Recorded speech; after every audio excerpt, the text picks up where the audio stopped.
Hello students, हम लोग class 7 का हिस्ट्री स्टार्ट किए हैं। चैप्टर नंबर 2 पढ़ेंगे आज, न्यू किंग्स एंड किंगडम्स। तो पीछे वाले चैप्टर में हम लोग ये नोटिस किए थे कि जो चेंजेज आ रहा था लैंग्वेज में, रिलीजन में, रीजन वाइज, पहले जो है रीजन वाइज नहीं चलता था किंगडम, लोकेशन वाइज नहीं चलता था, हिस्ट्री वाइज चलता था, तो उसमें बहुत सारा प्रॉब्लम होने लगा।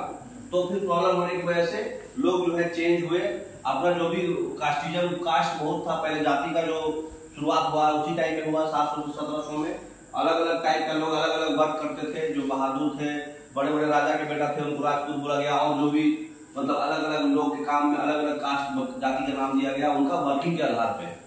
तो उस तरह से चेंजेस जो आया, वर्किंग के आधार पे कास्ट बढ़ गया, रिलीजन के आधार पे कास्ट डायनेस्टी बदल गया, लैंग्वेज के आधार पे अलग अलग लोग रीजन वाइज लैंग्वेज हो गया सेपरेट। तो ये जो चेंजेस आया उसमें फिर नए नए किंग्स और किंगडम्स आए। बहुत सारा डायनेस्टी जो है 17th सेंचुरी के बाद निकले, इमर्ज हुए। राजपूत, पांड्या, चोला, मौर्य, है ना, गुप्ता, इस तरह का सब डायनेस्टी आप पहले पढ़े होंगे। नेक्स्ट,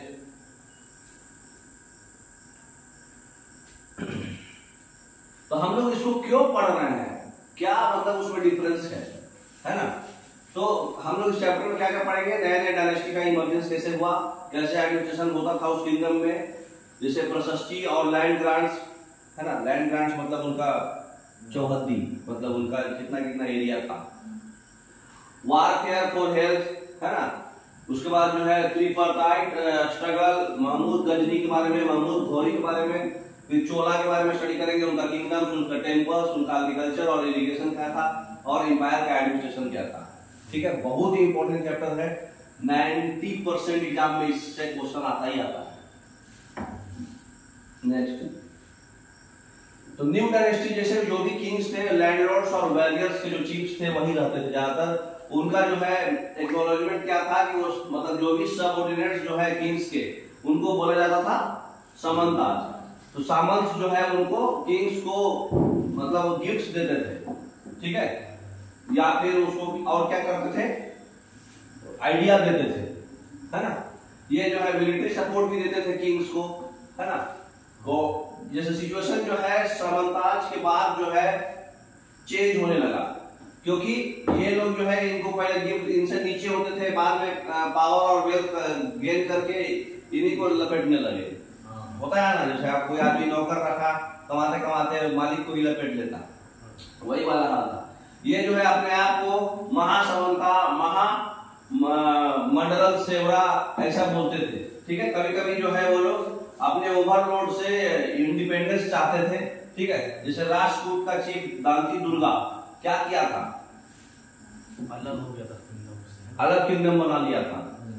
नेक्स्ट,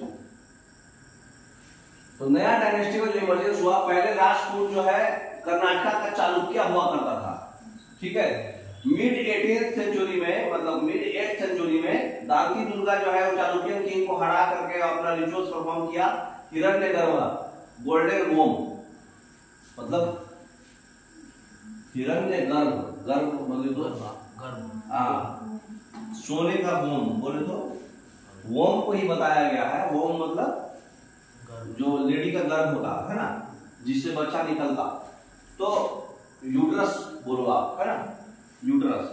तो जो गोल्डन वोम है उसको हिरण्यगर्भ एक रिचुअल था वहां उस समय। अभी भी मतलब संस्कृत में श्लोक है, हिरण्यगर्भ संवर्तताग्रे भूतस्य जाता पतिरेक आसी, मतलब अर्थ में पढ़ते हैं, डीएवी स्कूल में सब पढ़ाया जाता है, पर डे मतलब उसका प्रेयर होता है। तो वो प्रेयर है, मतलब जैसे आचमन मंत्र है बोलो तो, है ना, आचमन मंत्र और ये सब मंत्र होता है ना।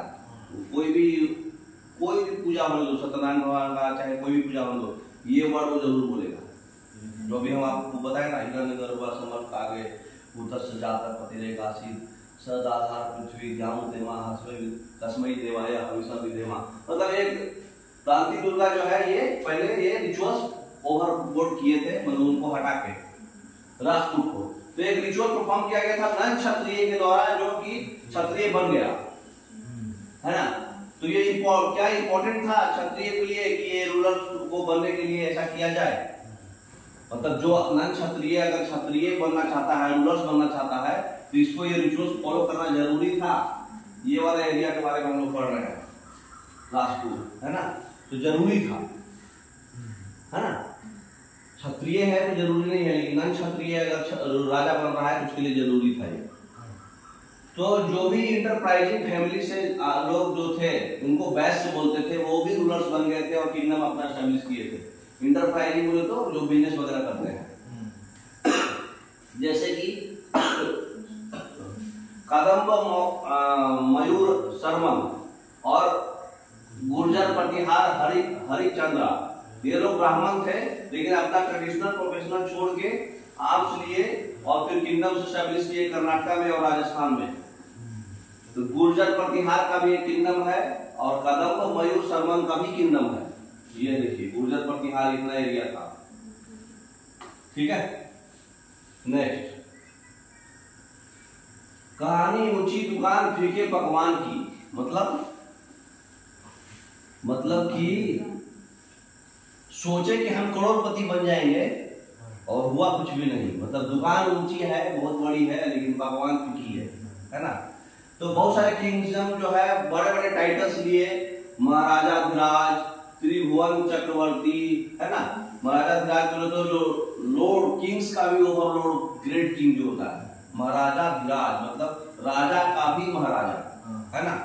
लॉर्ड ऑफ थ्री वर्ड्स, तीन वर्ड्स का जो लॉर्ड होता है उसको बोलते हैं त्रिभुवन चक्रवर्ती।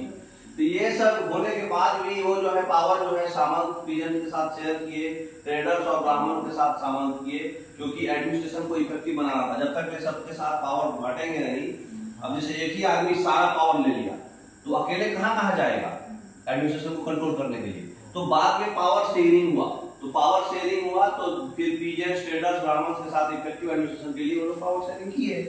तो ये टाइटल फिर सूट नहीं किया, है ना। नेक्स्ट, तो रिसोर्सेज जो था प्रोड्यूसर्स से मिलता था, क्योंकि प्रोड्यूसर्स कौन थे? Peasants, cattle keepers, artisans. ये लोग को फोर्स किया जाता था कि आप सरेंडर करो कुछ अपना पार्ट, जो भी प्रोड्यूस कर रहे हो ये टैक्स। कभी कभी उनको रेंट भी बोलते थे। मतलब आप अगर 10% उगा रहे हो तो 2% हमको दो, 8% पे अपने काम चला। तो जबरदस्ती किया जाता था। ये रिसोर्सेज यूज करके किंग्स का एस्टेब्लिशमेंट का जो भी फाइनेंस था, टेम्पल्स बनाना, फोर्ट्स बनाना। पहले आप पढ़े हैं कि भाई वहां का जो भी राजा था वो अपना पावर दिखाने के लिए क्या करता था, चारों ओर एक बाउंड्री फोर्स बनाता था कि भाई ये हमारा इलाका है, इसको कोई भी आने से पहले सोचना, है ना। तो टेम्पल्स बनाता था अपने शो करने के लिए। तो शो ऑफ में ही टेम्पल्स, फोर्ट्स बने। किंग्स का एस्टेब्लिशमेंट का जो फाइनेंस था वो लोग टैक्स से लेते थे। ऑलरेडी पहले भी आप क्लास 6 में पढ़ी है। वो लोग जो है वार में फाइट करते थे, तो रेवेन्यू कलेक्शन जो है जनरली कौन करता था? ये जो फंक्शन था वो इन्फ्लुएंशियल फैमिलीज पोजीशन जो है हमेशा हेरिडिटरी हो जाता था। मतलब कि आप जिस फैमिली से बिलोंग करते हैं आपका बच्चा भी वैसा ही बिहेव करेगा, है ना। तो सेम जो है आर्मी के लिए भी था। नेक्स्ट, 400 टैक्स, जो टैक्स कलेक्शन होता था वो इंपायर को रन करने के लिए बहुत जरूरी था, क्योंकि चोला का इंस्क्रिप्शंस बना था जो कि तमिलनाडु में रूल करते हैं। उनका एविडेंस बताता है कि 400 टर्म्स से भी ज्यादा वो लोग डिफरेंट काइंड्स ऑफ टैक्स लगाए थे। 400 से ज्यादा वैरायटी ऑफ टैक्स, है ना। तो जैसे लैंड रेवेन्यू का जो टैक्स था उसको कादामई बोलते थे। फिर फोर्स लेबर करके जबरदस्ती टैक्स करते थे उसको वेट्टी बोलते थे, है ना। तो टैक्सेस इंपोज किया जाता था थैचिंग हाउस पर। फिर लैडर यूज कर रहे हैं अगर पाल्म ट्री पे चढ़ने के लिए।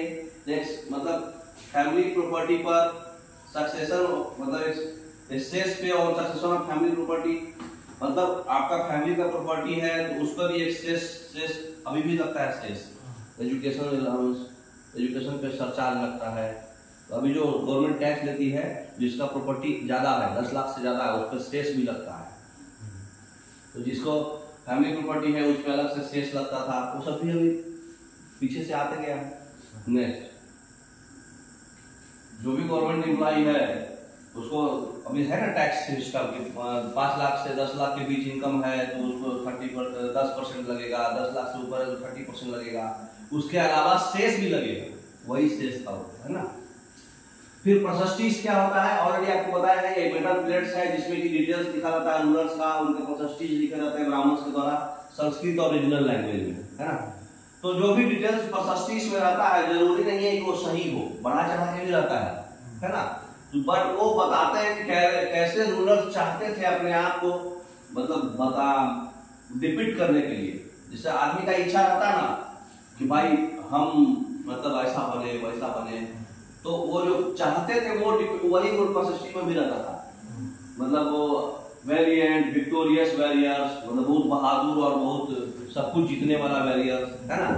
जैसे मतलब अचीवमेंट्स ऑफ नागभट्ट का जो भी अचीवमेंट्स है परसेप्शन में लिखा हुआ है। आंध्रा का किंग है, फिर ये क्या नाम है, सैंधव, सिंध, विदर्भ जो है महाराष्ट्र का एक पार्ट है। कलिंगा का भी अचीवमेंट्स है, उड़ीसा जिसमें वो अशोका थे। वो fail before him even he was a Prince, वो ये सब फेल कर गया जबकि वो प्रिंस था फिर भी। क्यों? क्योंकि वो ही won a victory over Chakrayudh, the rule of Kannauj. Kannauj का रूलर कौन था? कनौज का रूलर था चक्रयुद्ध। तो चक्रयुद्ध ये नागभट्ट के बारे में बताया जा रहा है, ठीक है। नागभट्ट जो है आंध्रा का किंग था, ठीक है, आंध्रा का किंग था। उसके बाद ये सिंधव था, फिर महाराष्ट्र में विदर्भ, कलिंगा, ये सब में मतलब चाहता था कि अपना एम्पायर फैलाए, लेकिन ये फेल कर गया क्योंकि वो मतलब उससे कौन जीत गया? चक्रयुद्ध जो है कनौज का रूलर था, वो मतलब वांगा जो है बंगाल का पार्ट था, फिर गुजरात का पार्ट था अनारता, फिर एमपी का पार्ट था मालवा, फॉरेस्ट पीपुल्स जो थे किराटा, फिर तुर्क का तुरुक्ष, वत्स मत्स्य जो किंगडम है नॉर्थ इंडिया का। तो ये सब चीजों पे ये जीता था, लेकिन ये सब जगह नहीं जीत पाया था। शुरू का 4 जगह वो नहीं जीत पाया था, बाकी जो नीचे का जो जगह है वो सब जीत गया था, है ना। नेक्स्ट, लेकिन शुरू के 4 जगह भी प्रशस्ति में लिखा हुआ था। तो प्रशस्ति और लैंड ग्रांट जो है, जैसे भी जो भी बड़े बड़े स्कॉलर ब्राह्मण जो हैं वो प्रशस्ति को कंपोज करते थे, विख्यात ब्राह्मण जो होते हैं ना। तो किंग्स जो है उनको ब्राह्मण को मतलब गिफ्ट में उनको ग्रांट्स ऑफ लैंड देते थे।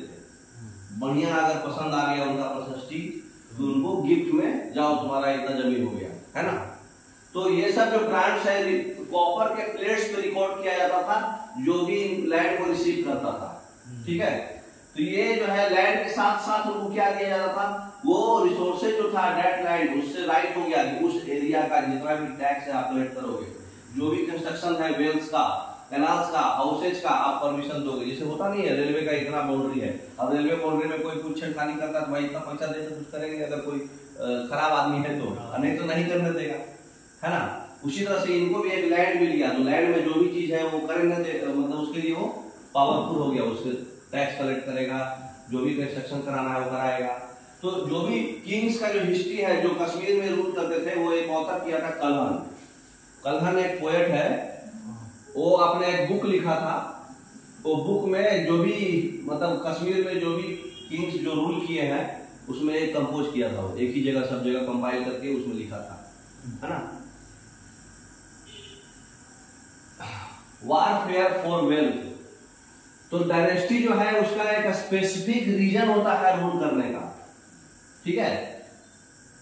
जैसे कि सेम टाइम में मतलब पावर बढ़ाने के लिए, ज्यादा पैसे कमाने के लिए, रिसोर्सेज को कैप्चर करने के लिए लोग अदर एरिया को भी कोशिश करते हैं कंट्रोल करने का। तो ये सब एग्जांपल है वारफेयर फॉर वेल्थ, मतलब लड़ाई क्यों होता था? संपत्ति के लिए, है ना। जैसे कि त्रिपार्टाइट स्ट्रगल हुआ था कनौज के लिए, महमूद गजनी का अटैक हुआ था, पृथ्वीराज चौहान का महमूद गौरी का लड़ाई हुआ था, है ना। तो ये सब किसके लिए हुआ था? संपत्ति के लिए, और नहीं तो फिर पावर के लिए और रिसोर्स कैप्चर करने के लिए। नेक्स्ट, तो कन्नौज बहुत ही इंपॉर्टेंट था। क्यों? सबसे प्रॉस्परस सिटी था गंगा वैली में। क्यों था? क्योंकि इसका लोकेशन बढ़िया था। जैसे सिंगापुर अभी बहुत अमीर कंट्री है, क्यों? क्योंकि व्यापार के लिए सब लोग को वहां से जाना है ना। उसी तरह से कन्नौज भी ऐसा लोकेशन था गंगा ब्रह्मपुत्रा वैली, गंगा वैली के पास, क्योंकि वहां से ही मतलब ट्रेड रूट काफी अच्छा बनता था। तो रास्ता भी, जिस लोकेशन भी मायने रखता है। तो जो भी रूलर्स है, गुर्जर, प्रतिहार, राजपूत और पाला डायनेस्टी के जो भी है, वो कन्नौज को जीतने के लिए बहुत लड़ाई करते थे। हिस्टोरियंस इसलिए इन तीनों को नाम दिया था त्रिपार्टाइट स्ट्रगल, ठीक है, याद रखिएगा। गुर्जर, प्रतिहार, राजपूत और पाला डायनेस्टी। ये देखिए, ये पाला डायनेस्टी का एरिया है और ये राजपूत का एरिया है और फिर ये बीच वाला एरिया गुर्जर प्रतिहार का है। ठीक है ना। नेक्स्ट, तो जो रूलर्स हैं वो अपने पावर को डेमोन्स्ट्रेट करते हैं और रिसोर्सेज को बड़े बड़े टेम्पल्स बना के कि भाई हम इतने अमीर हैं, है ना। तो वो जो है अटैक, मतलब बहुत एक्सट्रीमली रिच लोग उसको अटैक भी करते थे। जैसे महमूद गजनी अफगानिस्तान के हैं, उनको अटैक किया गया। बड़े बड़े टेम्पल्स बनाते थे वो लोग, तो उनको अटैक भी किया जाता था। जैसे कि महमूद गजनी के बारे में देखिए, अफगानिस्तान से थे, 997 से 1030 तक रूल किए। ये जो है central Asia, Iran, north west part जो है कंट्रोल किए। वो सब कॉन्टिनेंट भी बहुत रेड किए। रेड बोले तो रेड मारे, बोले तो दूसरी जगह जा करके। उनका मेन टारगेट क्या था, जो जो बड़े बड़े वेल्दी टेम्पल है, अमीर लोगों का टेम्पल है, उसको चुराना, लूटपाट। जैसे सोमनाथ टेम्पल है ना, ज्योतिर्लिंग, वहां चोरी किए थे। बहुत सारा वेल्थ जो है वो प्लंडर बोले तो लूट लिए, ताकि अपना कैपिटल सिटी बना सके। बहुत ही शानदार कैपिटल, स्प्लेंडेड मतलब शानदार, बहुत ही शानदार कैपिटल सिटी बना सके गजनी में। ठीक है, ये गजनी में बहुत ही शानदार कैपिटल सिटी बनाया था। ये महमूद गजनी का ये पूरा एरिया है। ठीक है, नेक्स्ट, तो ये हो गया। तो सुल्तान महमूद गजनी जो थे और घौरी, महमूद गजनी जो है बहुत ही बड़े स्कॉलर से विश्वास रखते थे। उस स्कॉलर का नाम था अल बिरूनी। क्यों? क्योंकि उनके बारे में, एक्टिविटी के बारे में लिखा गया था, सब कॉन्टिनेंट के बारे में इंफॉर्मेशन हुआ था, और जो भी पीपुल है जो जीत गए उनके बारे में लिखते थे। कौन? अल बिरूनी। ये एक बुक लिखे थे, किताबुल हिंद, अरबिक में लिखे थे किताबुल हिंद। ये बुक बहुत ही इंपॉर्टेंट सोर्स हो गया था हिस्टोरियंस के लिए। ठीक है, इसलिए उस पर ज्यादा विश्वास करते थे। अच्छा, गजनी और गौरी का क्या क्या अटैक हुआ था? जैसे जितना भी रूलर्स हैं जो वारफेयर में इंगेज थे वेल्थ को एक्वायर करने के लिए, उसमें कौन थे? चौहान बोलते हैं जिसको, छामनास भी बोलते हैं। तो ये जो है रूलर्स हैं, जो चौहान लोग हैं, जैसे जो आदमी भी टाइटल लगाता है चौहान, तो ये लोग क्या करते थे? संपत्ति को एक्वायर करने के लिए लड़ाई करते थे। तो ये रूल किए थे दिल्ली और अजमेर के रीजन में। ठीक है, गजनी और गौरी। तो ये जो है अटेम्प्ट कर रहे थे कि अपना कंट्रोल वेस्ट और ईस्ट में भी कर ले, संपत्ति के लिए, एक्सपेंशन के लिए। तो इनको अपोज कौन किया? गुजरात का चालुक्य और फिर वेस्टर्न यूपी का गढ़वाल। ठीक है, तो गढ़वाल भी और चालुक्य भी इनको अपोज किया, नहीं आने दिया। तो वेस्ट मोहन जो चौहान रूलर थे वो पृथ्वीराज 3 थे। पृथ्वीराज चौहान जो है तीसरे वाले। तो फिर पृथ्वीराज चौहान जो तीसरे हैं 1168 से लेकर 1192 तक रूल करे। उसके बाद जो है मोहम्मद घोरी में लड़ाई हुआ। मोहम्मद घोरी जो है दिल्ली में अटैक करा 1191 में। ये टाइम में पृथ्वीराज चौहान हार गए तीसरे, बट फिर से वो अटैक किए 1192 में। इस टाइम पृथ्वीराज चौहान को पहली बार वो जीत गया, पृथ्वीराज चौहान जीत गए। हाँ, पहली बार पृथ्वीराज चौहान, हाँ सॉरी, पहली बार जो है पृथ्वीराज चौहान जीत गए और फिर से अटैक हुआ 1192 में और फिर पृथ्वीराज चौहान को हरा दिए महमूद घोरी, है ना। नेक्स्ट, तो चोलाज के बारे में देखिए। चोला एम्पायर जो है ये साउथ में जो भी है ये चोला एम्पायर है। कांची, तंजावुर, है ना, मदुराई उसका कैपिटल है। तो उरायूर से थंजावुर जो है चोला एम्पायर का किंगडम था। तो ये चोला जो है पावर में कैसे आया? क्योंकि चोलाज में पल्लवाज थे और मूर्थनियार थे। ठीक है, तो मूर्थनियार और विजयालय में मतलब लड़ाई हुआ। एक समंत थे पल्लवा का समंत कौन थे? जो कावेरी डेल्टा, थंजावुर जो है कावेरी रिवर में जो डेल्टा बनता है, थंजावुर जो जगह है, थंजावुर जगह से पावर होल्ड करते थे मूर्थनियार। ठीक है, वो समंत थे। उसके बाद जो है विजयालय में एक चीफ फैमिली था उरायूर का, वो मूर्थनियार को हराया और कैप्चर कर लिया थंजावुर को। ठीक है, तो विजयालय और मूर्थनियार में लड़ाई हुआ था। विजयालय जीत गए। तो उसके बाद जो है वो थंजावुर को एक टेम्पल बनाया बहुत बड़ा।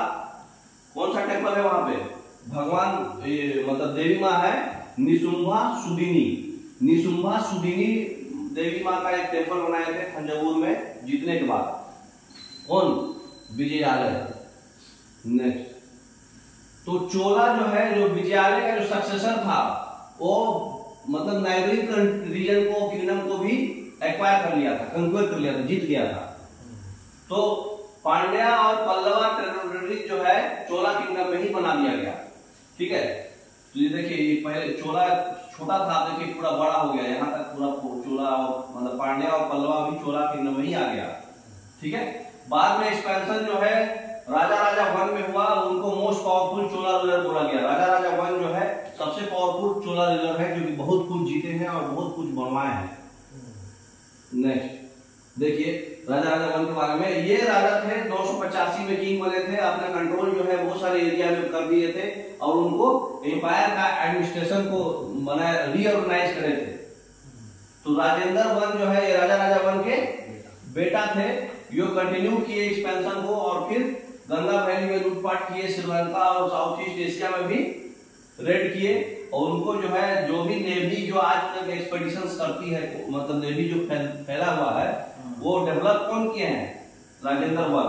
उनको टाइटल दिया था गंगाईकोंडा, गंगा से रिलेटेड है क्योंकि नेवी तो पानी से ही काम करेगा, तो गंगाईकोंडा का टाइटल दिया गया था उनको।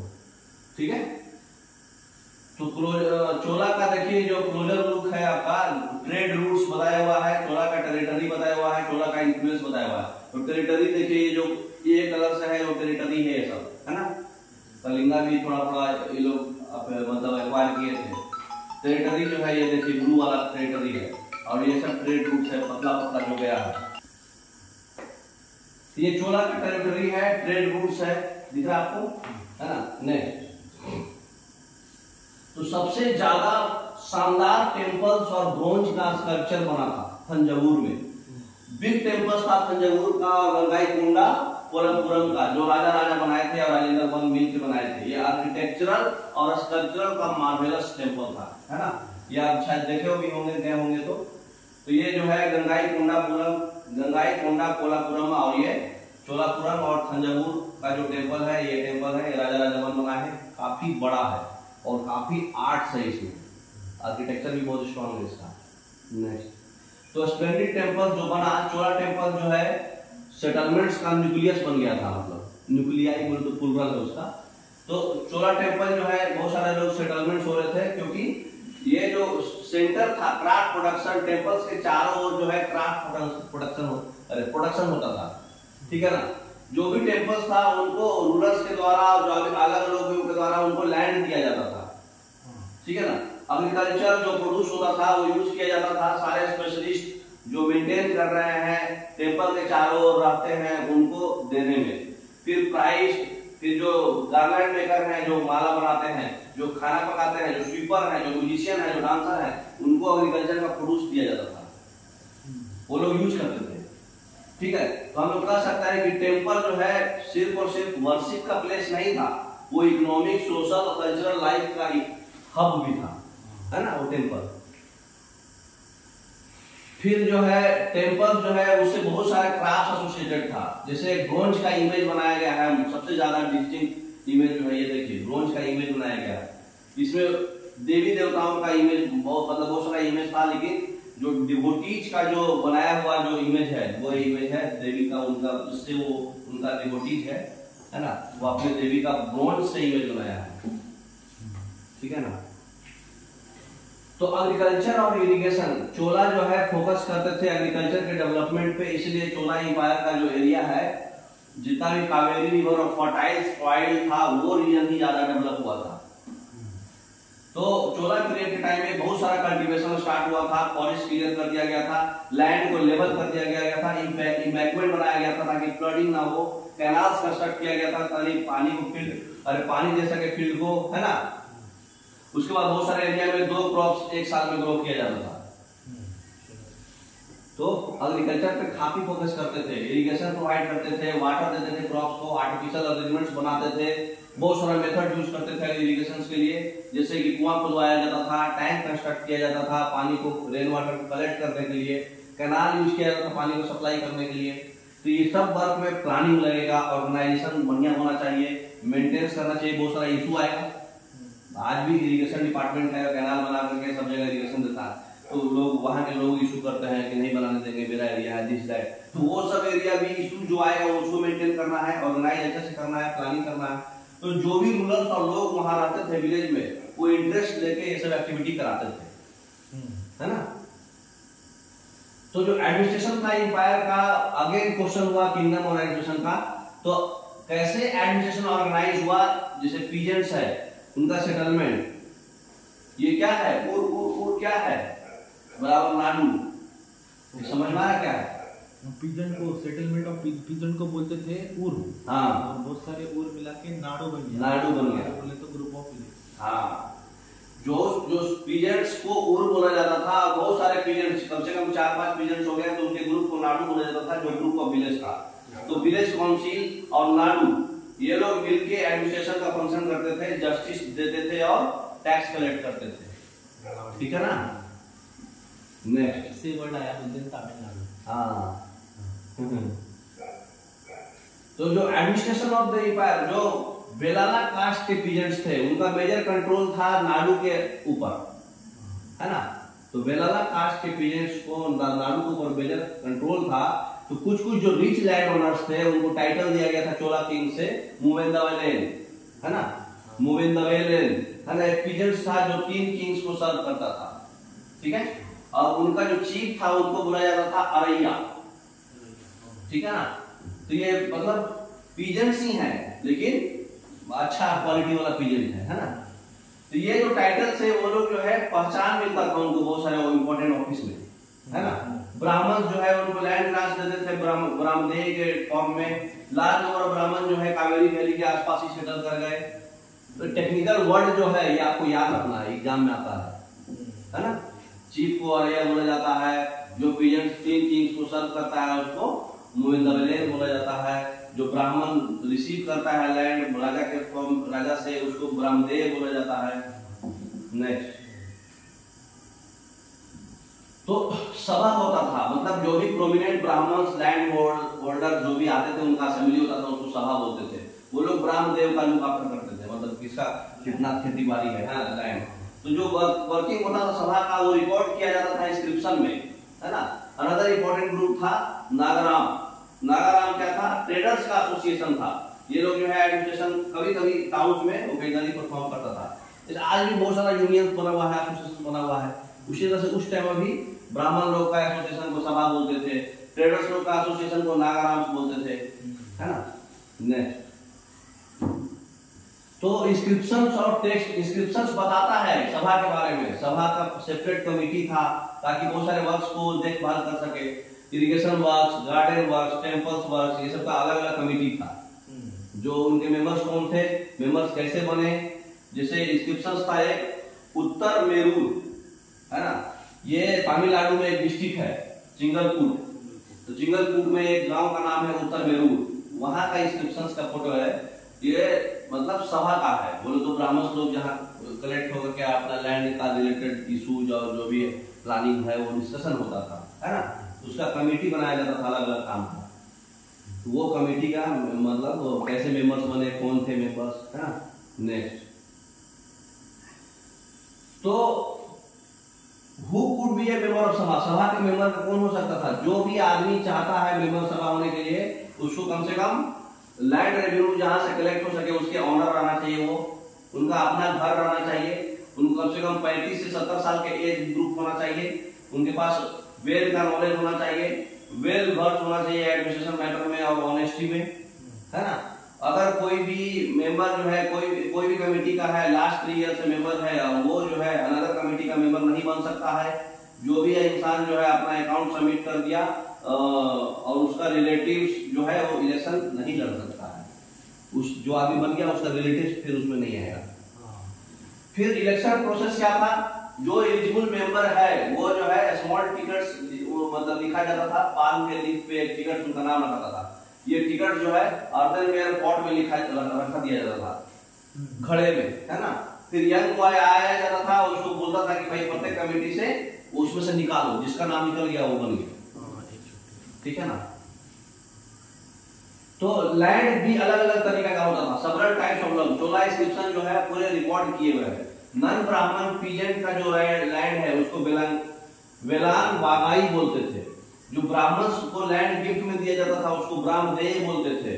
जो स्कूल के मेंटेनेंस के लिए लैंड रखा जाता था उसको शाला भोग बोलते थे। पाठशाला होता है ना, शाला भोग। उसको जो लैंड टेम्पल्स में गिफ्ट दिया जाता है उसको देवदान या तिरुनामापत्तु तिरुनामा तुकानी बोलते थे। ठीक है, उसके बाद जो लैंड जो है जैन इंस्टीट्यूशंस के लिए डोनेट किया जाता था उसको पली छानगाम बोलते थे। तो अलग अलग नाम है, एग्जाम में बहुत आता है ये सब, है ना। ये आपका चैप्टर कंप्लीट हो गया। एनसीईआरटी सॉल्यूशन हम लोग कल देख लेंगे। Okay, thank you.